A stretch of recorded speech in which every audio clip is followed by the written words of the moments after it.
Welcome to Bourbon School. I'm Lauren. And I'm Brian, and today we are going to test out some bottled cocktails and see if they hold up to our favorite Manhattan cocktail.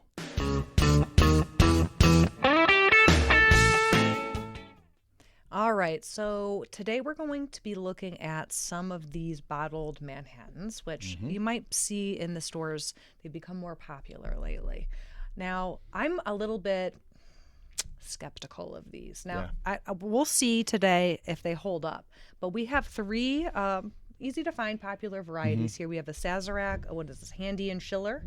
And then we have a 1792.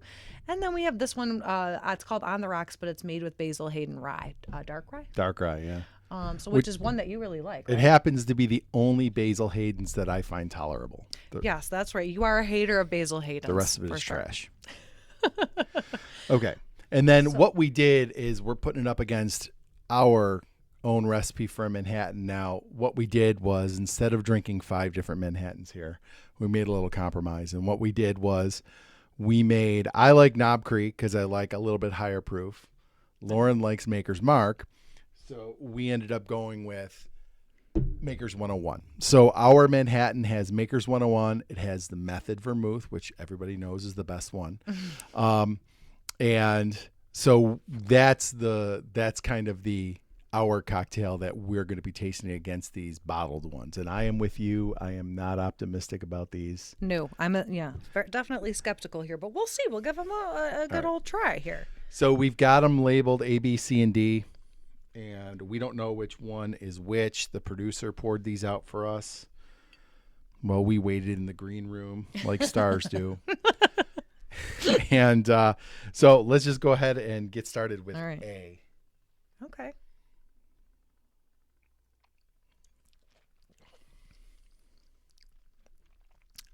It's good. That's not bad at all. It's very sweet, which, it's a Manhattan. It's kind of more of a syrupy texture to it. I was just going to say it's kind of syrupy. It's syrupy. Really sweet and a little syrupy, yeah. But it's got a nice, after you get past the sweetness, it's got a nice, I like it. Like almost crackery flavor to it. Yeah. It's a little buttery. I like it. Yes, yeah. Not not bad. Well, not bad, eh? Okay, let's go with B. Okay. I'm cleansing. All right. B, what you got? Oh, this is very spicy smelling. It is. And it actually has some spice flavor in it. It's a little peppery on your palate. Clove, cinnamon. Yeah. I almost wonder if this isn't maybe this has got to be a bottled one. Bourbon, whiskey, vermouth, and bitter. Does this have spice in it? No, but that's a rye. So I'm wondering if this might be the one with the rye. Okay, yeah. It's also not bad. I'm getting a burn back here too. It's heavy on the spice element though. That tastes less like a traditional Manhattan than the first one. But it's not bad. One. I like that one a lot. I like it. All right. Okay, so let's go with C now. After some technical difficulty we're trying out new microphones, so hopefully we sound better. All right, C. Did you already hit it? Yeah. This one's, I think it's lacking some flavor.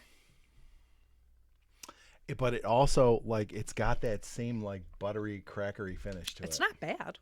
No. You can see it's a little bit lighter in color than the other ones. This one's definitely a little watery, a little bit watered down. We did not ice these. We just basically... Yeah, it's we pretty don't want to cold. interfere with the flavor. Right, and it's pretty cold down in the studio here, so we did not ice them. They're kind of room temperature, but room temperature here is probably about 10 degrees cooler than anywhere else. So, yeah, it's a little watery. Yeah, it's not offensive. Let's see. I don't mind it. All right, last one. Last one. Excuse me, D. This one's the darkest one, for sure. It makes me think that's maybe the dark rye. Yeah.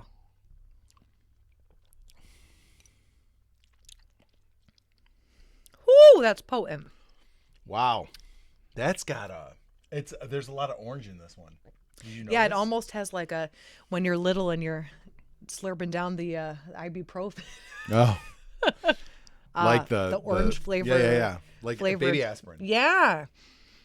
That's I don't know if I like that. that Really tastes orangey. that tastes like it's got a lot of orange peel in it. Like it's bitter. It's got that baby aspirin flavor and then like a bitterness to it. Yeah. Wow. Ooh. That one's weird. Huh. Typically, I like orange, but it has a medicinal quality to it. Yeah, there's something off with that one. Okay, Brian, we're back, and we have them ranked. Okay. We went back through, we tasted them again, and mine were very easy. I didn't even have to move them around. I went A, B, C, D, A being my favorite, D being the worst. Okay. And How'd you rank? I went B, A, C, D. Okay. So I just flip-flopped the top two. But C and D we both had in the third and fourth place Watery, position. and then like they were almost, maybe if you mix them together, they'd be perfect, but this one was too watery. C and D was too flavorful. Yeah, in a bad way. well, not in a good way. Like Yeah. it was like fake flavor, like artificial Yes, flavor. absolutely. So yeah, and I agree. C was a little watered down. But I thought C and A were very similar in flavor profile. But Yes.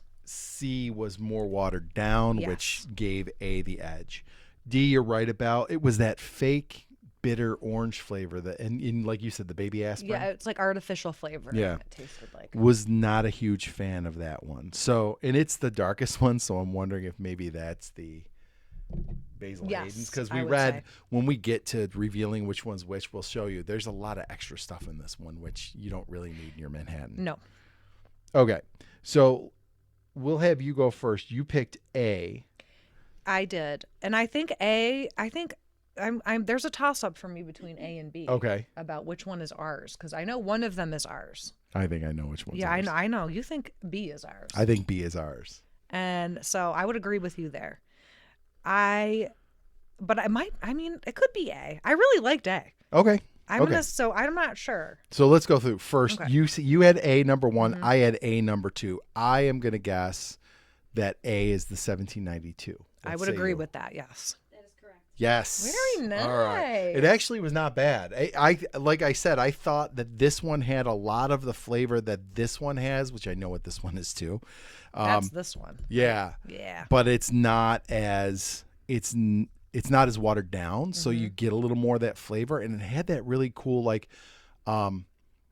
buttery cracker, like you said, almost like you get out of an Irish whiskey. I liked it. I thought it was very smooth and very tasty. I am impressed with this. Yeah, I would. I'm really impressed. And just so you know, this little bottle, I mean, it's a 375. This was like $8 or something. Like Wow, this wasn't bad really? at all. Yeah, this was Well, you could get a $8. This few was drinks out of that. $8. This is $7.50. This was $30. Ooh. But I mean, these are small guys. Like Right. Yeah. that's a 375. I think this is also a 375. Oh no, this is a 200. So that's even smaller. And that one was also $8. But So B is the original. B is ours. The fresh one.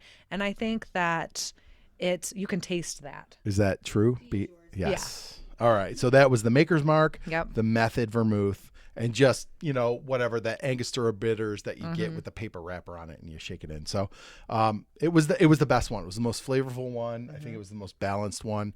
And it was the one that tasted like not bottled. Like it was tasted natural. So I did like that one. Okay. So what do you think C is? C is definitely our Sazerac. Yes. That's correct. Okay. You guys are good. We're good at this, yeah. Okay, so yeah, definitely watered down. We experienced that before. Truth be told, this is our Yeah. second time making this video because the first time you couldn't hear us. Yeah, so thus redo. the new microphone. Yeah. So we did this before. But we didn't have these three. What was the third one we had? It was Bullet. Oh, the bullet, yeah, which we're not. Oh, it was. I think we just did 3. Was this the Bullet? And we did 2 of our own. Oh, yes. Right. Yes. So anyway, we just made one of our own and wanted to sample more of these. But yeah, this one we found both times now. And the first time I thought it was because the producer watered it down a little too much when We did blame her unfairly. We did. It We was an really unfair did. blame. It was. we had her shake them up with ice. And I thought, oh, you really watered this down. No, No, that's watery. it's just watery. Yeah, I was not. Vindicated. Yeah, I was not impressed with this, and this is on the more expensive side for these bottled cocktails. It's up there with the High West ones are about $30 or $35. This was $30. I would skip that one. And But if you do end up with it, I would say maybe just add some extra bourbon to it. yeah. Oh, yeah, You know, maybe. Yeah, it's just not, to it doesn't jazz it taste up a bad. little bit. It's just, a little watered down. I think if you threw an ounce of bourbon in that, it would be much more palatable. Yeah. Exactly. So that means our last one is Basil Hayden's. Or, well, on the rocks, but it's made with Basil Hayden's dark rye, which is, so recently I had dark rye at a bar, and I am not a Basil Hayden's guy. I have pretty strong feelings about Basil Hayden's, especially for the price tag. Yeah. But the bartender, she's a friend of mine at a local bar. She suggested it to me. She's a big Basil Hayden's fan. I don't judge her for that. And she suggested the dark rye. And I liked it. I thought it was decent. Like, of all the Basil Hayden's, I still probably wouldn't buy it. I'm not surprised. But it was the best one I had had. And I'm surprised. But then, if you look at the ingredients on this one, did you see these ingredients? There's a lot of added yeah. stuff. Unnecessary stuff. Right. So this one has Manhattan made with straight rye whiskey, Canadian whiskey, nope. Why? Port wine, nope. Sweet vermouth and bitter. So they've got 2 extra things in here that you do not need. You don't need no black velvet in your Manhattan. Yeah. No. So this was definitely the worst one. I think by a lot, right? Yeah, certainly it didn't. These were much, much better. But, if you didn't taste that chemical flavor with it, it would be a little bit better. But no, the chemical flavor really throws it off. It's in a bad way. So I guess in the end, make your own Manhattan. Definitely. Yeah, for sure. And that's with whatever whiskeys you like and whatever vermouth you like. Make your own, because I think it's just, you're going to get a better experience out of it. And these ones, if you're going to buy one, we liked the 1792. Yeah, I really liked it. I liked it a lot. I thought that it tasted the most like one you'd make at home. And it didn't have, I feel like when you buy bottles, you expect it to taste not fresh, and overly concentrated or overly chemical. Right. But this was not bad. Not bad at all. And I mean, if you look, it's bourbon whiskey, vermouth, and bitters. That's all you need in a Manhattan. That's what a Manhattan should be. So I think that's a good one. I'd like to do this again, maybe with some others. I want to try the High West. And we could maybe do the we could add the bullet in again. And they also, I think I have seen On the Rocks makes one with Knob Creek. So maybe we'll do a part 2 with some new ones and see if any of them we like better. There's a ton of them out there. Yeah, absolutely. Yeah, there's no shortage. So, but I guess for now, until we find one that we really are wowed by, make your own Manhattan. All right. Okay. So, Brian. Yes. And viewers, if you like this video, don't forget to like, subscribe, share, and ring the bell for notifications. So you never miss another episode of Bourbon School. Right. Cheers. Whoa, you want whoa. Glass B. Cheers.